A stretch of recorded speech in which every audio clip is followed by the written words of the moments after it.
2024 সালের জুলাই মাস। রাজধানী ঢাকায় উত্তাল জনতা, বিক্ষোভের আগুনে টালমাল গোটা প্রশাসন।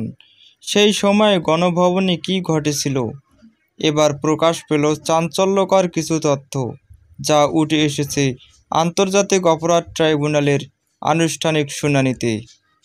5ই আগস্ট সকাল, সামরিক বাহিনীর শীর্ষ কর্মকর্তারা প্রধানমন্ত্রী শেখ হাসিনাকে পরামর্শ দেন ক্ষমতা ছাড়ার, কিন্তু তার জবাব ছিল বিস্ময়কর। শেখ হাসিনা বলেন, তাহলে আমাকে গুলি করে মেরে ফেলো, গণভবনে কবর দিয়ে দাও। একদিন আগের রাত 4ই আগস্ট এক উত্তেজনাপূর্ণ বৈঠকে উপস্থিত ছিলেন সেনা, নৌ ও বিমান বাহিনীর প্রধানসহ সরকারের উচ্চ পর্যায়ের নেতারা। রাত গভীর হওয়ার সঙ্গে সঙ্গে উত্তেজনা আরও বাড়ে। প্রতিরক্ষা বিষয়ক উপদেষ্টা পদত্যাগের পরামর্শ দিলেও শেখ হাসিনা সিদ্ধান্ত নেন শক্ত হাতে পরিস্থিতি সামলানোর। এমনকি বিক্ষোভকারীদের দমনে হেলিকপ্টার থেকে গুলি চালানোর কথাও উঠে আসে।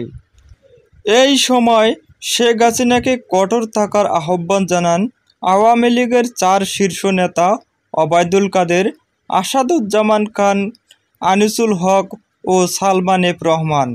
ট্রাইব্যুনালে এদের গ্যাং অফ 4 বলে আখ্যায়িত করা হয়।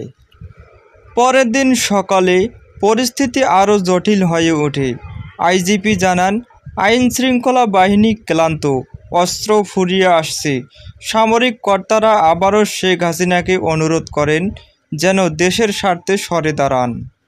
এ সময় শেখ রেহানা বোন শেখ হাসিনাকে বোঝাতে চেষ্টা করেন, পা জড়িয়ে ধরেন। এরপর শেখ হাসিনার ছেলে জয়কে জানানো হয় পদত্যাগই একমাত্র পথ। জয় তার মায়ের সঙ্গে কথা বলেন। শেষ পর্যন্ত জয়ের কথাতেই শেখ হাসিনা ক্ষমতা ছাড়তে রাজি হন। তিনি একটি বিদায়ী ভাষণ রেকর্ড করতে চাইলেও তা অনুমোদন পাননি।